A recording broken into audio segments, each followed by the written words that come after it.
50 ரூபா குடிய இப்பதானே போய் குடிச்சிட்டு வந்திருக்க. ஏன் இப்ப குடிச்சது பத்தலையா? என் உயிரை வாங்குற. 2 வருஷம் ஆகுது உன்னை கல்யாணம் பண்ணி. தண்டத்துக்கு வேஸ்டா தான் இருக்கிற என் கூட. எங்கேயாச்சும் போய் செத்து தொலை.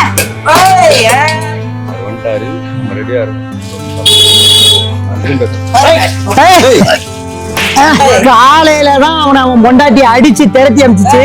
இப்ப வந்து அடி வாங்குறான் பார். இவனை கேட்கறதுக்கு ஆளே கிடையாது. அடிங்க எல்லாம். யாரும் இல்ல நினைச்சீங்களா? சொங்கொரத்து என் புருஷன். பாத்துக்கிறோம்டா. டேய் உன்னை பாத்துக்கிறோம். வாங்க, கொன்னுடுவேன். வாங்க போலாம். ஏன் இப்படி பண்ற? எவ்வளவு குடிச்சாலும் நான் வீட்லயே இருக்க வேண்டியதானே? எனக்கு யாரு இருக்கா? நீ மட்டும் தானே இருக்க. இனிமே இப்படிலாம் பண்ணாதயா. சத்தியமா இதுக்கப்புறம் குடிக்க மாட்டேன்.